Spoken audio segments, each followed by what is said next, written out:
Olá! No programa de hoje apresentaremos o primeiro Colóquio Paulistânia, que ocorreu no mês de abril na Faculdade de Ciências e Letras de Assis. Não perca! A TV Unesp está no ar.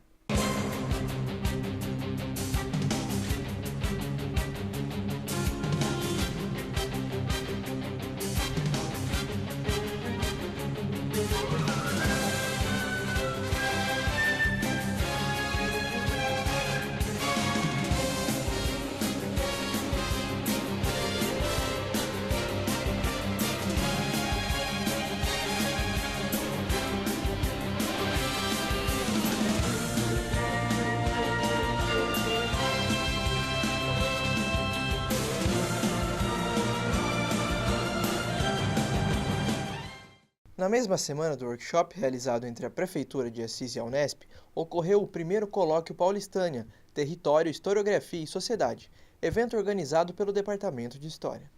O grupo de pesquisa Paulistânia surgiu de uma iniciativa de professores do Departamento de História que buscavam a criação de um núcleo de pesquisa que focasse seus estudos na área de História do Brasil colonial.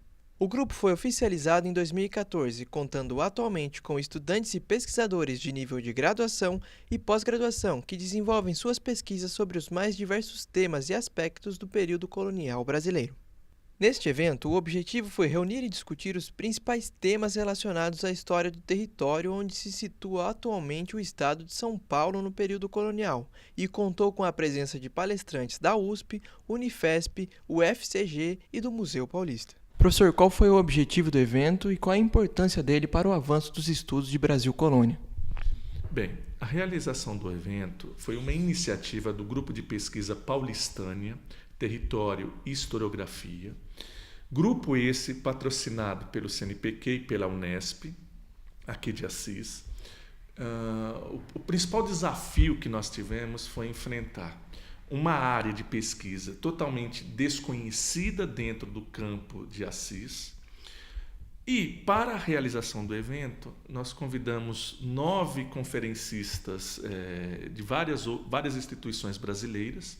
Da Federal de Campina Grande, nós tivemos a participação da professora Jussiene Apolinário, do Museu Paulista, a professora Maria Aparecida Borrego, e também o Paulo Garcês, que foi o nosso conferencista de abertura do evento, na segunda-feira. E a maior preocupação de todos os participantes foi justamente lançar luz aos novos debates sobre a história do Brasil colonial, dando destaque à história de São Paulo e do expansionismo paulista rumo ao interior, notadamente centro-sul da América, nos séculos XVI, XVII e um pouquinho avançando rumo ao século XVIII. Então, é dentro dessa preocupação geográfica e espacial que nós resolvemos montar o evento sobre o grande território dominado pelos paulistas no século, principalmente XVII, que abarcava toda a região sul do Brasil, o que é hoje o Brasil, toda a região sul, a região centro-oeste, pegávamos um pedacinho ainda do norte do país, avançava esse território por áreas onde é hoje a Bolívia, Paraguai, Argentina, Uruguai.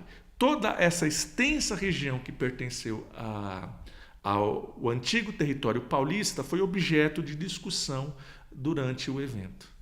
O evento se iniciou com um minicurso ministrado pelo professor Francisco Cláudio Alves Marques, do Departamento de Letras Modernas da Unesp de Assis. O minicurso tratou sobre a representação de São Paulo na literatura de cordel, que se popularizou principalmente no Nordeste do Brasil durante o século XX.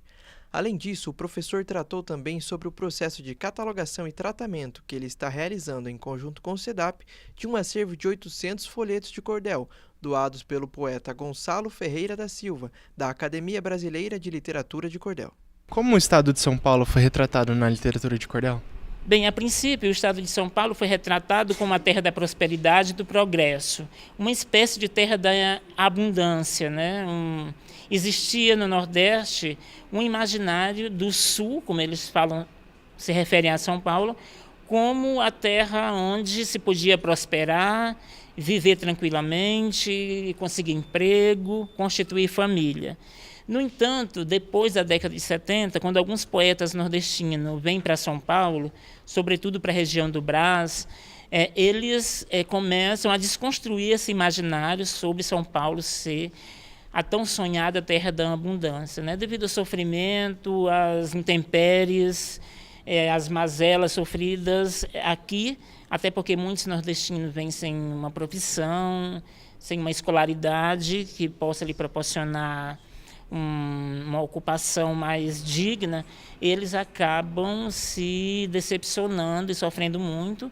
E esses poetas, depois de terem passado por várias dificuldades em São Paulo, acabam compondo folhetos, narrativas em que eles desconstroem esse imaginário de São Paulo ser a tão sonhada terra da cocanha.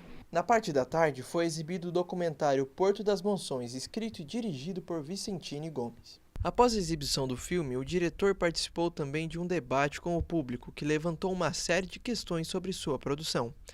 Participou da mesa também o historiador do Museu Republicano de Itu, Jonas Soares de Souza, que auxiliou a produção do filme com sua assessoria histórica.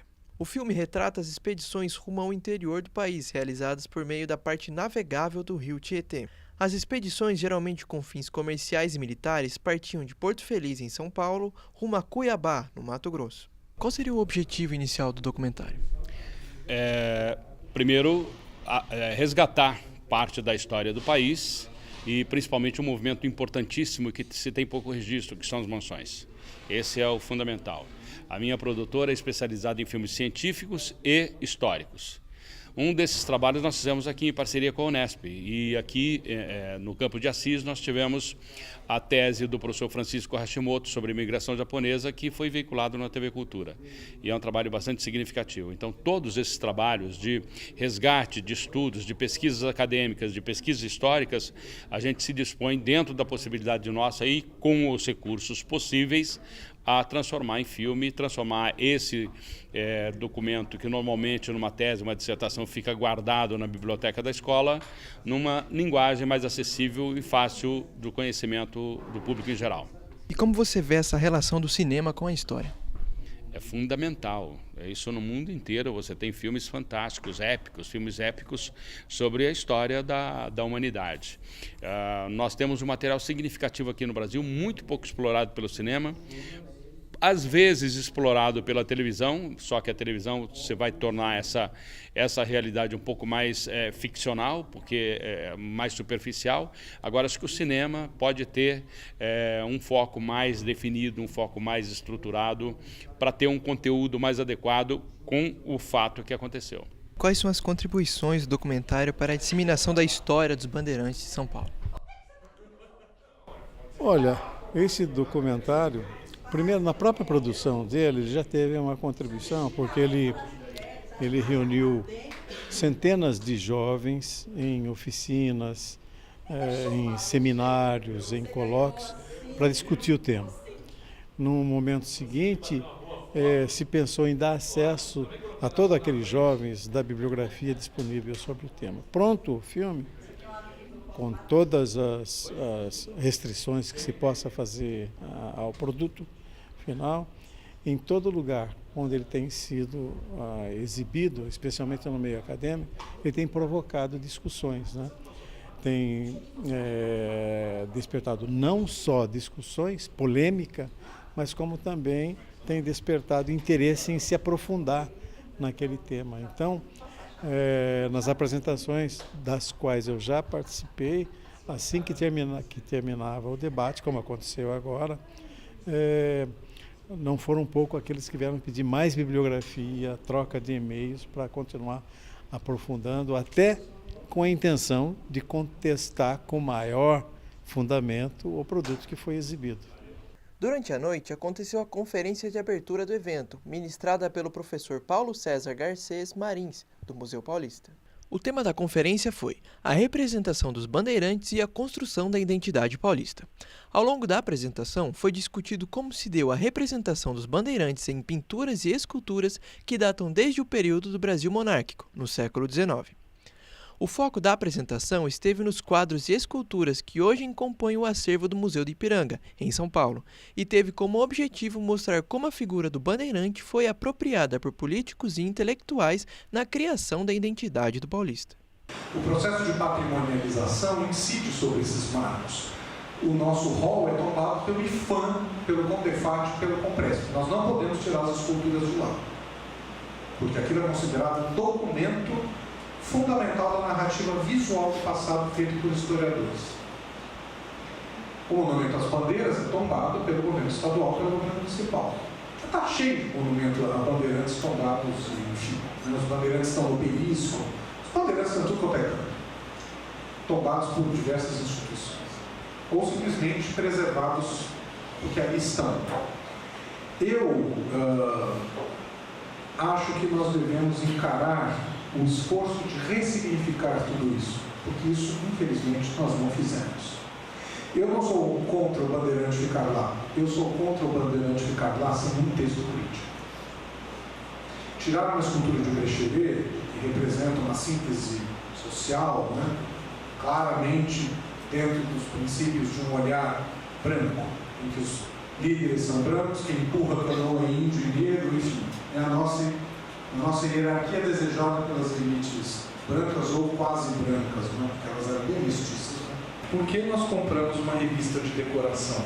Para aprender a decorar. Portanto, para aprender o decoro. Como nos ajustarmos adequadamente a alguma coisa. Nós aprendemos nas revistas como devemos ser.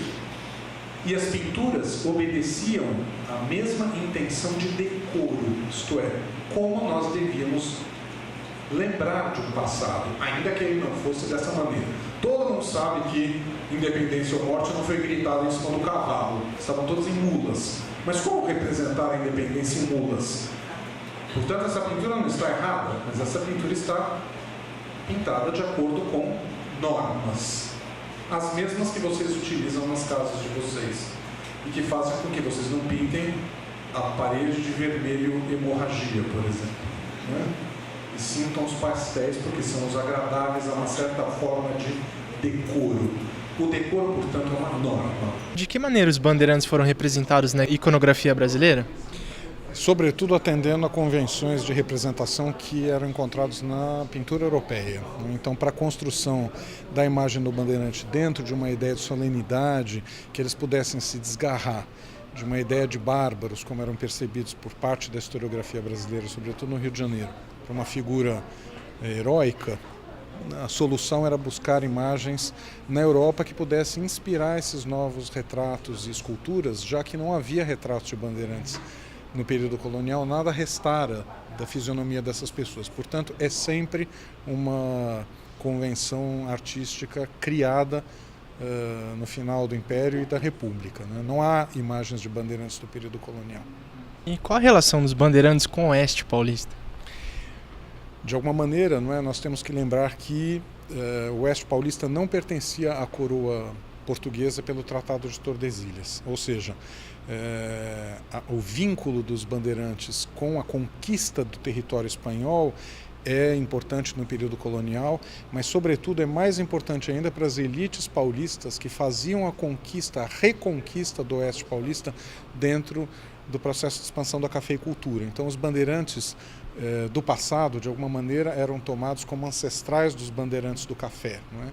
E aí passado e presente se somavam numa interpretação muito elitista, não é? E certamente que não levava em conta todos os conflitos que as bandeiras geraram no período colonial e que a expansão da cafeicultura gerava no século XX.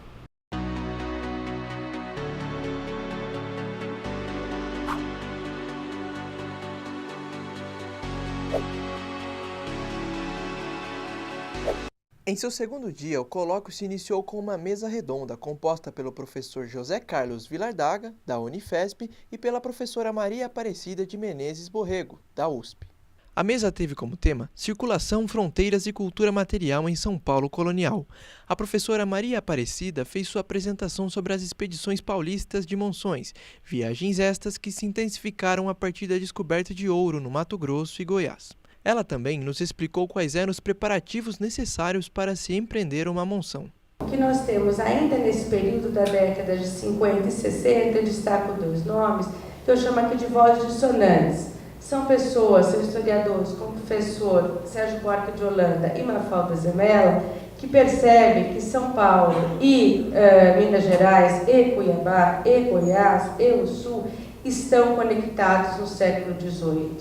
A ideia é que esse espaço entre a busca desses índios e a busca desses escravos até a produção de açúcar e depois de café em São Paulo cria esse vácuo que torna São Paulo decadente, pobre e isolada. E ele só volta ao cenário, na verdade, de interesse para os impérios quando exporta produtos agrícolas. Século XVIII, e principalmente essa primeira metade, fica completamente no ocaso da historiografia. Entretanto, esses dois nomes, junto com outros, mas coloco esses que são os de mais fácil acesso e talvez mais importância para a pesquisa, que trabalham com caminhos e fronteiras, que trabalham com monções, que trabalham com abastecimento, ou seja, trabalham com a circulação interna de homens e objetos dentro da América Portuguesa. Esses homens, de forma nenhuma, como o professor José Carlos falou, estão desconectados do reino e de Portugal, mas muito das suas atividades são feitas a par dos desígnios metropolitanos. A documentação cada vez mais mostrando isso, que eles estão muito conectados com outras populações, principalmente as indígenas. Na primeira metade do século XVIII, os grandes parceiros comerciais dos paulistas em direção a Cuiabá são os índios, que não são escravizados, que não são capitalizados, eles são agentes mercantis. Quais eram os preparativos necessários para se empreender uma monção e quais os principais rotas? Os principais preparativos era conseguir canoas, conseguir remos, conseguir pilotos, conseguir proeiro, conseguir remadores, conseguir escravos para fazer o transporte das cargas e para ajudar na hora de tirar as canoas dos rios para fazer a ultrapassagem das cachoeiras, dos pontos em que eles não eram navegáveis. Além disso, esses escravos também eram vendidos muitas vezes em Cuiabá, além do próprio comerciante e dos caixeiros que empreendiam essas monções. É importante dizer que elas eram expedições mercantis. Então, o que era levado nessas canoas eram também mantimentos, fazendas, produtos importados, armas, munições também, tanto para a caça e a pesca, como também para combater as tribos inimigas indígenas. O importante também é pensar que ela se chama monção porque elas são viagens regulares ocorridas em determinada época do ano, que no caso podia ir de maio até agosto. Já o professor José Vilardaga buscou em sua apresentação debater as possibilidades de se fazer uma história comparada entre as regiões de São Paulo no período colonial, com outras cidades por toda a América Latina do mesmo período, além de contar suas experiências ao utilizar esse método. Portanto, a gente tem que pensar uma história conectada, assimétrica, descentrada e que inclui gestos, atos de violência. Porque o que a gente não pode esquecer, e eu acho que isso é fundamental, é que quando a gente fala a palavra conexões, parece que a gente está falando só de um contato amistoso. Violência também é conexão, né? Não é isso? Quer dizer, o encontro violento, a troca violenta de diversas naturezas, a violência física, ou a verbal, ou a moral, seja ela qual, ela faz parte dessas redes de conexões. Então a gente, obviamente, tem que, dentro desse universo de encontros e de trocas, buscar esta perspectiva também da violência. Como a história comparada pode nos ajudar a entender a história de São Paulo? Bom, na verdade, acho que a história comparada, mais do que um método, né, é uma forma de se perceber a história, quer dizer, buscar uma história que transborde fronteiras, né, ultrapasse limites. Então, de alguma maneira, você olhar para um determinado objeto histórico, um momento, um contexto, um personagem, etc., e tentar encontrar ali aquilo que também rompe os limites. Então, mais do que a história comparada em si, é pensar essas conexões, essas possibilidades que os sujeitos históricos têm de se conectar com diversas realidades. Então, de alguma forma, é escapar a esta tradicional visão de uma história de São Paulo, ou marcada pela questão nacional, né, pelos limites de uma América colonial, portuguesa, tal, ou a história regional, a história do estado de São Paulo, né, e tentar buscar a forma pela qual esses sujeitos, no seu tempo, visualizavam o espaço, construíam o espaço, que não necessariamente correspondia aos espaços impostos pela política. Então, as conexões comerciais, os tratos culturais, né? Quer dizer, as idas e vindas desses personagens, o tipo de trânsito que esses sujeitos construíram a partir de São Paulo com outras áreas da própria América Portuguesa. Então, há contatos com Santos e São Vicente, é óbvio, né? Mas com Rio de Janeiro, com Bahia, com Pernambuco, né? Por exemplo. E há todo um universo de conexões com esse mundo paraguaio, não é? Com toda a região platina do Paraguai e Buenos Aires. Então há um contato entre essas diversas instâncias, o que coloca São Paulo não necessariamente do ponto de vista privilegiado, não tem nada disso. Eu acho que a possibilidade de você trabalhar com a história comparada ou conectada, ela está posta para qualquer realidade, né? Colonial. No caso aqui que a gente está discutindo. Na parte da tarde aconteceu a mesa Ciências, Saberes e Imagens na América Portuguesa, mesa composta pelos professores Thomas Augusto Haddad e Dora Chelar Correia, ambos da USP. Os portugueses, ou seja, desde o século XVI, queriam justamente fechar esse território, não aquilo definido pelo Tratado de Tordesilhas, e que eles vão acabar estimulando os próprios bandeirantes a atuarem a seu favor. Quem revela para a gente que o que está direcionando o Jaime Cortesão é o Sérgio Buarque de Holanda, numa polêmica que ele vai criar, que acho que muita gente conhece, com ele, chamado O Mito da Ilha, quer dizer, no livro Mitologias, que ele vai justamente criticar toda essa construção que o Jaime Cortesão faz, e tem muito a ver com o mito que o Sérgio Buarque também tratou no Visão do Paraíso, chamado O Mito, né, da Ilha Brasil. Então, meu trabalho, ele foi um relato sobre uma pesquisa que eu começo a fazer sobre uma região do Paraná no século XVI. Na realidade, eu vou estudar XVI, XVII, XVIII e XIX, mas ali eu estou discutindo uma documentação com a qual eu trabalhei. E é uma documentação, são manuscritos que foram trazidos por um italiano da Itália no século XIX. Ele vai para a Argentina de Rosas, ele depois acaba sendo perseguido pelo Rosas, ele vem para o Brasil e no Brasil ele acaba vendendo essa coleção de manuscritos para o Estado e é incorporada à Biblioteca Nacional. Aí quando nós entramos na metade do século XX, o Jaime Cortesão, um pouco antes ele estava aqui no Brasil como um exilado de Portugal, e ele faz a seleção dos documentos e publica uma parte deles. O que eu fui discutir justamente é esses volumes que ele publicou e como ele acaba interferindo, não é? Interferindo. Ele faz a escolha e ali tem uma diretriz muito grande, que é a questão política, né? A preocupação dele em qualificar a atuação portuguesa. Isso acaba definindo a seleção de documentos que ele vai fazer.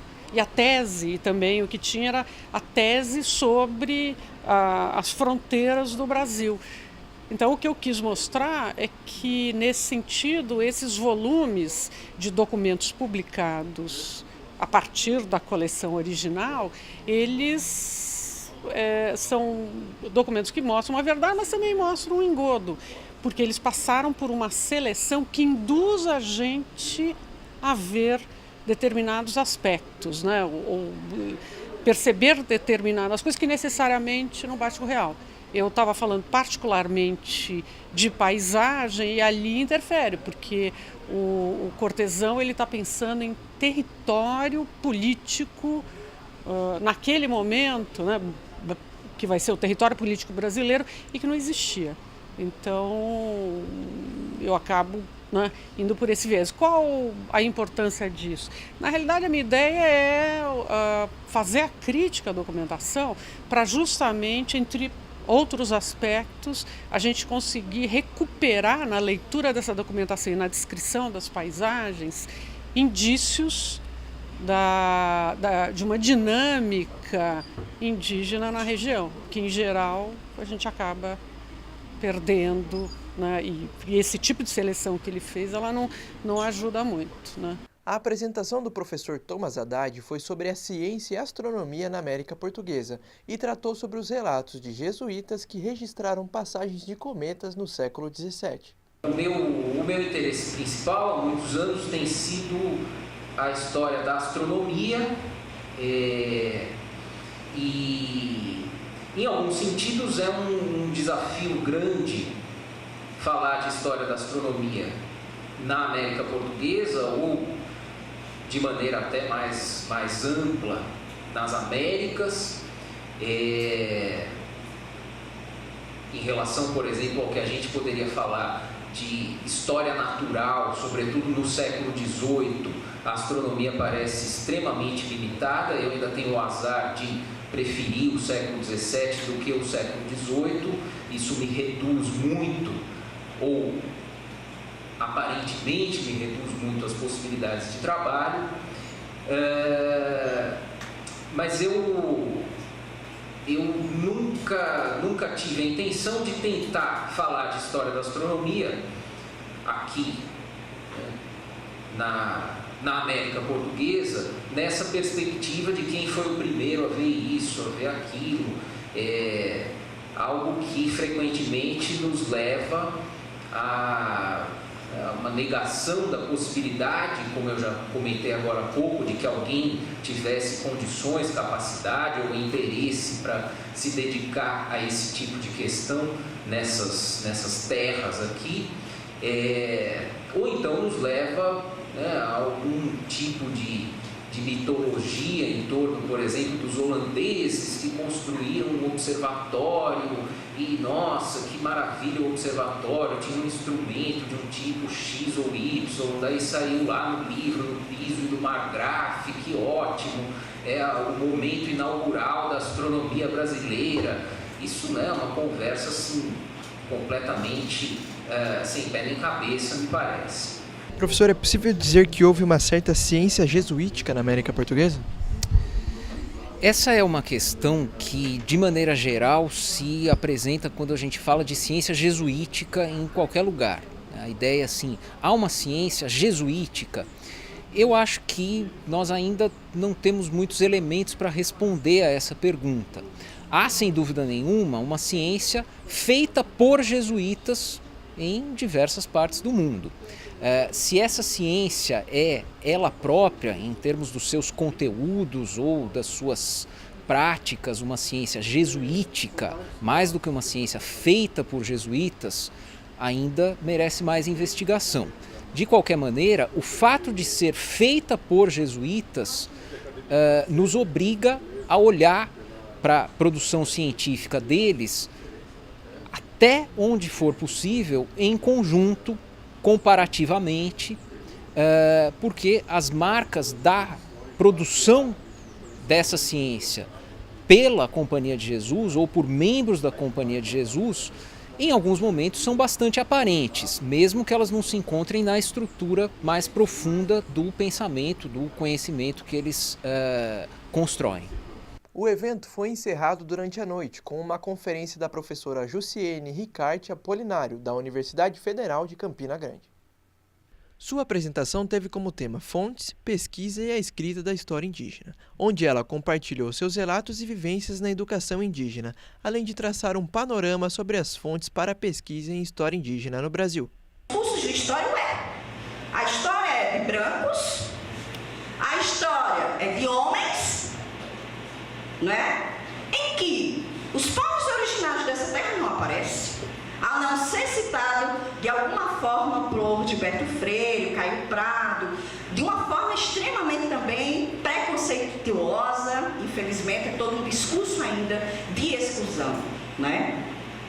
Na realidade, era uma busca de que eles passassem a não ser apenas o sujeito visto como submetido, como aquele que não se adequou ao mundo do trabalho, e sim passou-se a usar o homem e a mulher negra, porque esse sim se adequou, um discurso extremamente deturbado, tirando o protagonismo realmente dos povos indígenas da escrita da história. Pode passar. Portanto, essa historiografia extremamente, muitas vezes, positivista, se reportava os indígenas como seres em processo de desaparecimento, pois acreditava-se que seriam integrados à sociedade circundante.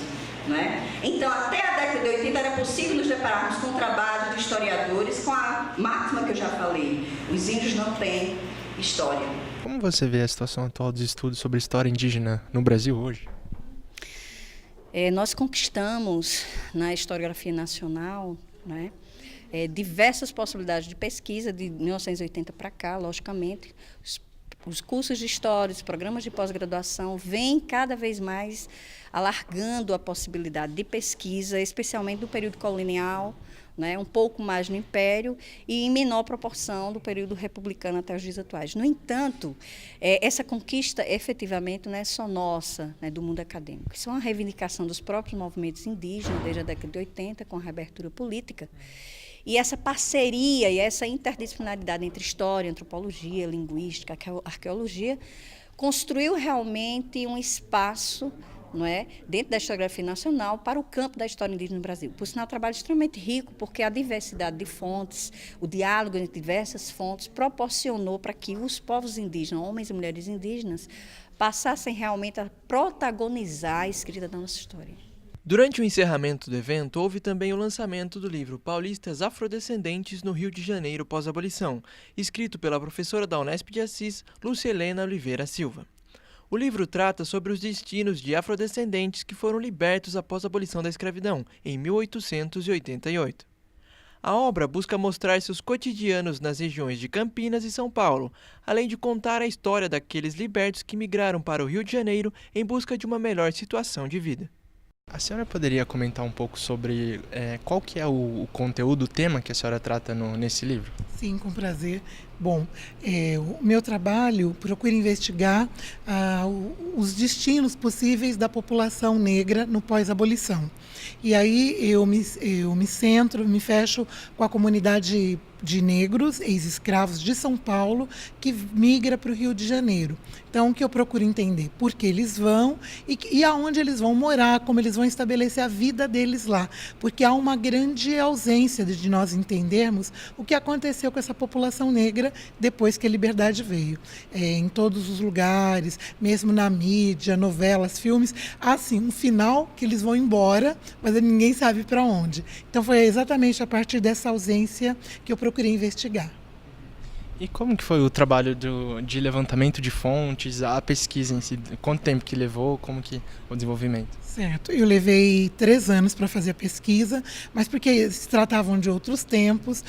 Hoje em dia nós podemos fotografar a documentação, mas eu trabalhei inicialmente e o start do meu trabalho foram com livros da Casa de Detenção do Rio de Janeiro, do atual presídio Frei Caneca.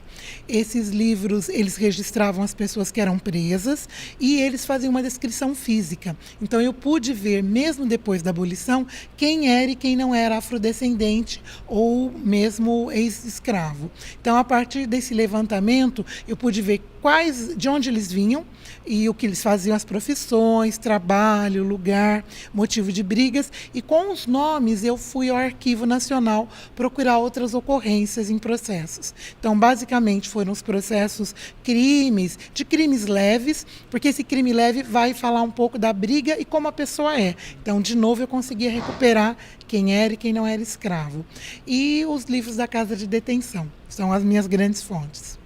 A ideia do evento foi propiciar um amplo debate cujos participantes de graduação e de pós-graduação puderam trocar ideias, desenvolver e debater seus projetos de pesquisa na área de colônia, área, aliás, que é muito pouco estudada dentro da Faculdade de Ciências e Letras aqui de Assis. Então a ideia é trazer pessoas que orientam, que discutem, que participam de bancas, que conhecem uma ampla bibliografia, principalmente sobre São Paulo nos séculos 17 e 18, trazer a Assis para que os nossos alunos, né, possam melhor discutir estes assuntos e também, e aí é o mais importante, propiciar o nascimento de novos estudos nesta região que é muito pobre de temáticas de colônia.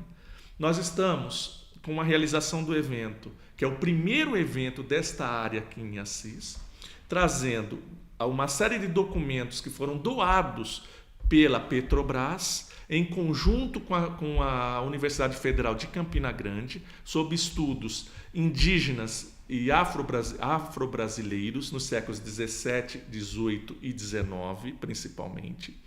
Nós também recebemos uma série de documentos do projeto Resgate Barão do Rio Branco, que versa sobre toda a documentação brasileira colonial que está custodiada nos arquivos em Portugal, e também outros pesquisadores que vieram participar, na verdade, do nosso evento, também trouxeram os seus livros, o que vai propiciar um amplo desenvolvimento de pesquisas dentro principalmente do grupo de pesquisa paulistânia e também para aquelas pessoas que têm interesse em estudar histórias, historiografias sobre São Paulo durante o período da colônia. O programa de hoje vai ficando por aqui. Para poder assistir a essa e outras de nossas produções, acesse o nosso site www.assis.unesp.br/TVUnesp e também nosso canal no YouTube, youtube.com/TVUnesp Assis. Até o próximo programa. Tchau!